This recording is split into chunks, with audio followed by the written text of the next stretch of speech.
شہوت میں پڑ گیا اور اس مصیبت میں اپنے آپ کو لے گیا ہے تو شریعت نے نکلنے کا راستہ بھی بیان کر دیا ہے۔ اس کا پہلا طریقہ یہ ہے روزہ رکھنا شروع کر دو۔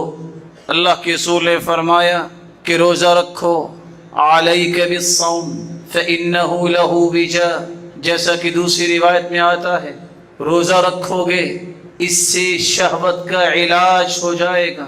دوسرا طریقہ اپنی نظروں کی حفاظت کرو، لا تتبع بصرک رداء المرأة۔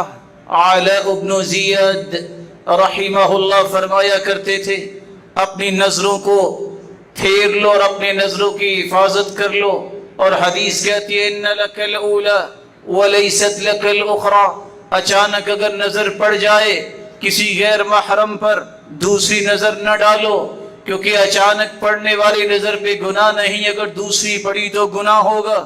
تیسرا طریقہ اپنے خواہش کو کنٹرول کرنے کے لیے ایک دعا ہمیشہ یاد رکھو، اللہم انی اعوذ بک من شر سمعی ومن شر بصری ومن شر لسانی ومن شر قلبی ومن شر منی۔ اللہ میرے کان، میری آنکھ، میری زبان، میرے دل اور میری قوت باقی شر سے مجھے محفوظ فرما۔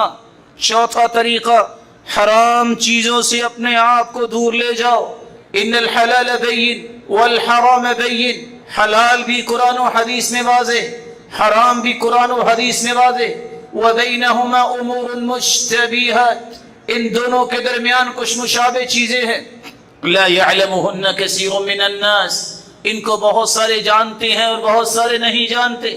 فمن وقع فی الشبہات وقع فی الحرام، جو شبہات میں اپنے آپ کو لے جاتا ہے وہ ہمیشہ حرام کی طرف چلا جاتا ہے۔ جس طرح کوئی بکریوں کا چرواہا اپنی بکریوں کو چرا رہا ہو تو وہ کسی کی زمین میں چلی جائے گی، اس کو پتہ نہیں چلے گا۔ اسی طرح جب حیوانوں کی صفات پیدا ہو جائیں تو پھر انسان شبہات کے بعد حرام کا سفر کرتا ہے۔ پانچواں طریقہ موت کی سختیوں کو یاد کرو، ایک موت آنے والی ہے، اکثروا ذکر ہادم لذات الموت، تمام لذتوں کو توڑ دینے والی موت آنے والی ہے۔ من اکثر من ذکر الموت قل حسد، جس شخص کو موت یاد ہو اس کا حسد ختم ہو جاتا ہے۔ من ذکر الموت ہانت علیہ المصائب، جو موت کو یاد کرتا ہے مصیبتیں اس سے ہلکی ہو جاتی ہیں۔ امام اوزاعی کہتے ہیں ما اکثر عبد ذکر الموت الا کفاہ الیسیر، موت یاد ہو تو تھوڑی چیز پہ بھی انسان صبر کر لیتا ہے۔ قطع عنی لذت الدنیا ذکر الموت والوقوف بین یدی اللہ، اللہ کے سامنے کھڑے ہونے کا خوف اور موت نے دنیا کی لذتوں کو بے قیمت کر دیا ہے۔ کہا کرتے تھے سلف من اکثر ذکر الموت، من اکثر ذکر الموت، جو کثرت سے موت کو یاد کرتا ہے تین انعامات اسے مل جاتے ہیں۔ تعجیل التوبہ، وہ جلدی توبہ کر لیتا ہے، وقناعت القلب، اس کے دل میں قناعت آ جاتی ہے، ونشاط العبادہ، اور اس کی عبادت خوبصورت ہو جاتی ہے۔ اور جو شخص اس کو چھوڑ دیتا ہے، موت کو یاد نہیں کرتا، اسے تین مصیبتیں بھی آتی ہیں۔ تسویف التوبہ، وہ توبہ نہیں کرتا، اس کو کہتا ہے کر ہی لوں گا۔ وترک الرضا بالکفاف، وہ تھوڑے پہ راضی نہیں ہوتا۔ والتکاسل فی العبادہ، اور اس کی عبادت میں سستی آ جاتی ہے۔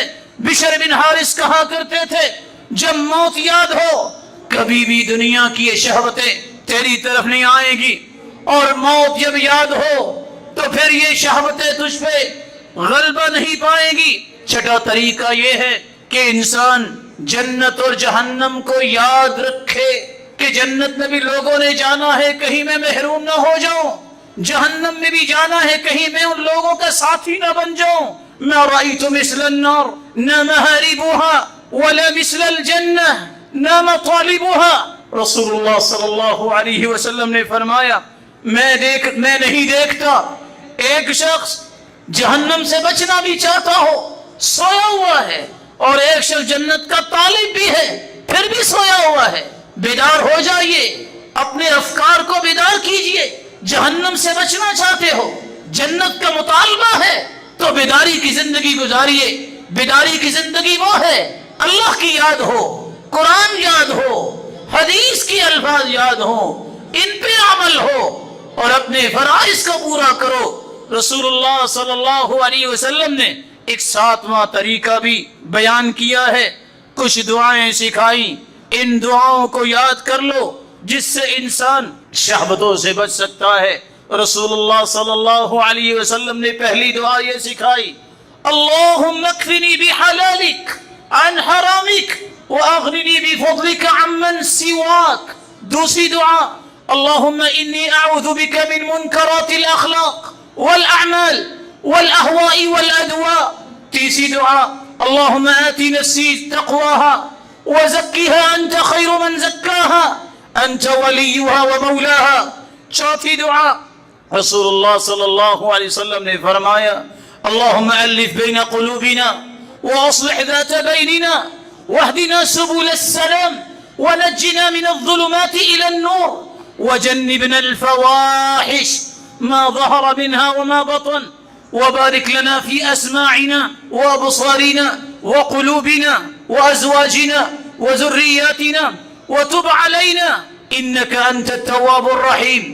ایک پانچویں دعا، اللهم إني أسألك العفة والعافية في دنياي وديني وأهلي ومالي، اللهم استر عورتي وآمن روعتي واحفظني من بين يدي ومن خلفي وعن يميني وعن شمالي ومن فوقي وأعوذ بك أن أغتال من تحتي۔ ایک چھٹی دعا، اللهم إني أعوذ بك من قلب لا يخشع ومن دعاء لا يسمع ومن نفس لا تشبع ومن علم لا ينفع أعوذ بك من هؤلاء الأربعة۔